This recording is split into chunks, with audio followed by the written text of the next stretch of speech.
महाराष्ट्र चुनाव को लेकर लोकसभा में नेता प्रतिपक्ष राहुल गांधी के आरोपों के बाद चुनाव आयोग ने तीखी प्रतिक्रिया दी है।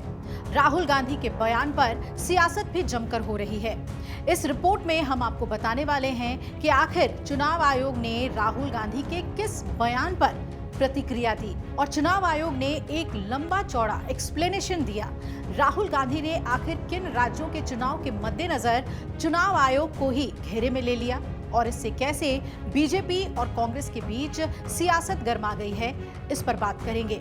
तो सबसे पहले बात करते हैं निर्वाचन आयोग की, जिसने राहुल के दावों को निराधार करार दिया है और इसे कानून के शासन का अपमान बताया है। आपको बता दें कि चुनाव आयोग ने कहा कि महाराष्ट्र विधानसभा चुनाव और मतदाता सूची को लेकर लगाए गए निराधार आरोप कानून के शासन का अपमान है। चुनाव आयोग ने 24 दिसंबर 2024 को ही कांग्रेस को भेजे अपने जवाब में ये सभी तथ्य सामने रखे थे, जो चुनाव आयोग की वेबसाइट पर उपलब्ध हैं। और ऐसा लगता है कि बार बार ऐसे मुद्दे उठाते हुए इन सभी तथ्यों को पूरी तरह से नजरअंदाज किया जा रहा है। चुनाव आयोग ने कहा कि किसी की ओर से फैलाई जा रही कोई भी गलत सूचना न केवल कानून के प्रति अनादर का संकेत है, बल्कि अपने ही राजनीतिक दल की ओर से नियुक्त हजारों प्रतिनिधियों की छवि भी धूमिल करती है। ये लाखों चुनाव कर्मचारियों का मनोबल गिराती है, जो चुनाव के दौरान अथक और पारदर्शी तरीके से काम करते हैं। मतदाताओं की ओर से किसी भी प्रतिकूल फैसले के बाद ये कहकर चुनाव आयोग को बदनाम करने की कोशिश करना पूरी तरह से बेतुका है। तथ्यों के आधार पर चुनाव आयोग के जो जवाब हैं वो सुन लीजिए, जो कि बिंदुवार उन्होंने दिया है। सबसे पहले नंबर 1, महाराष्ट्र में विधानसभा चुनाव के दौरान सुबह 7 बजे से शाम 6 बजे तक मतदान केंद्र पर पहुंचे 6,40,87,588 मतदाताओं ने मतदान किया। औसतन प्रति घंटे लगभग 58 लाख वोट डाले गए और इन औसत रुझानों के मुताबिक लगभग 116 लाख मतदाताओं ने अंतिम 2 घंटों में मतदान किया। इसलिए 2 घंटों में मतदाताओं की ओर से 65 लाख वोट डालना औसत प्रति घंटे मतदान रुझानों से बहुत कम है।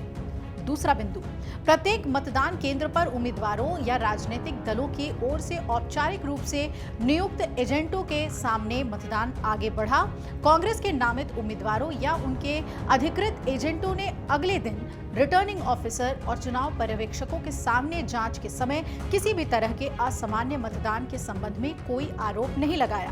तीसरा बिंदु, महाराष्ट्र सहित भारत में मतदान सूचियां जनप्रतिनिधित्व अधिनियम 1950 और मतदाता पंजीकरण नियम 1960 के अनुसार तैयार की जाती हैं। कानून के अनुसार या चुनावों से ठीक पहले और या हर साल एक बार मतदाता सूचियों का विशेष संशोधन किया जाता है और मतदाता सूचियों की अंतिम प्रति भारतीय राष्ट्रीय कांग्रेस यानी कि आईएनसी सहित सभी राष्ट्रीय या राजनीतिक दलों को सौंप दी जाती है। चौथा बिंदु जो चुनाव आयोग ने जिसका जिक्र किया वो ये कि महाराष्ट्र चुनावों के दौरान इन मतदाता सूचियों को अंतिम रूप दिए जाने के बाद 9,77,90,752 मतदाताओं के खिलाफ प्रथम अपीलीय प्राधिकारी यानी कि डीएम के पास सिर्फ 89 अपीलें ही दायर की गईं और जो द्वितीय अपीलीय प्राधिकारी थे यानी कि सीईओ उनके पास सिर्फ एक अपील दायर की गई। इसलिए ये पूरी तरह से स्पष्ट है कि 2024 में महाराष्ट्र विधानसभा चुनाव के आयोजन से पहले कांग्रेस या किसी अन्य राजनीतिक दल की कोई शिकायत नहीं थी। अब जो पांचवा बिंदु चुनाव आयोग ने दिया वो ये, मतदाता सूची के संशोधन के दौरान 1,427 मतदान केंद्रों के लिए निर्वाचन पंजीकरण अधिकारी की ओर से नियुक्त 97,325 बूथ स्तर के अधिकारियों के साथ साथ सभी राजनीतिक दलों की ओर से 1,03,727 बूथ स्तर के एजेंट भी नियुक्त किए गए, जिनमें 27,099 कांग्रेस की ओर से नियुक्त किए गए। इसलिए महाराष्ट्र की मतदाता सूची के खिलाफ उठाए गए ये निराधार आरोप कानून के शासन का अपमान है। छठी बिंदु में चुनाव आयोग ने 24 दिसंबर 2024 को ही कांग्रेस को दिए अपने जवाब में ये सभी तथ्य सामने रखे थे, जो ईसीआई की वेबसाइट पर उपलब्ध है और ऐसा प्रतीत होता है कि बार बार ऐसे मुद्दे उठाते समय इन सभी तथ्यों को पूरी तरह से नजरअंदाज किया जा रहा है। चुनाव आयोग ने बहुत ही सख्त लहजे में ये भी कहा कि भारत के सभी चुनाव कानून के अनुसार होते हैं। भारत में जिस पैमाने पर सटीकता से चुनाव होते हैं उसकी दुनिया भर में प्रशंसा की जाती है। पूरा देश जानता है कि मतदाता सूची तैयार करने, मतदान और मतगणना सहित प्रत्येक चुनाव प्रक्रिया सरकारी कर्मचारियों की ओर से की जाती है और वो भी मतदान केंद्र से लेकर निर्वाचन क्षेत्र स्तर तक राजनीतिक दलों या उम्मीदवारों की ओर से औपचारिक रूप से नियुक्त अधिकृत प्रतिनिधियों की मौजूदगी में किसी की ओर से फैलाई गई कोई भी गलत सूचना न केवल कानून के प्रति अनादर का संकेत है, बल्कि अपने स्वयं के राजनीतिक दल की ओर से नियुक्त हजारों प्रतिनिधियों को भी बदनाम करने जैसा है।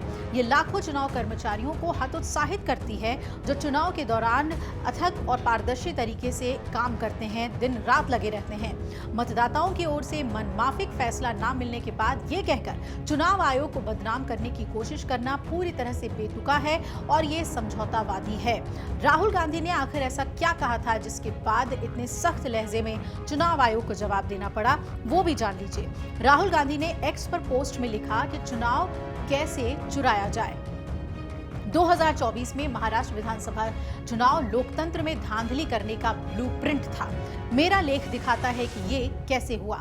अपने लेख के साथ 5 चरणों में उन्होंने साझा किया और राहुल गांधी ने लिखा कि पहला चरण चुनाव आयोग की नियुक्ति के लिए पैनल में धांधली करना, दूसरा चरण फर्जी मतदाताओं को मतदाता सूची में जोड़ना, तीसरा चरण मतदान प्रतिशत को बढ़ाना और चौथा चरण फर्जी मतदान को ठीक वही लक्षित करें जहां भाजपा को जीतना है और पांचवा चरण सबूत छिपाना। अब महाराष्ट्र की मैच फिक्सिंग अगली बार बिहार में होगी, ये भी कहा गया।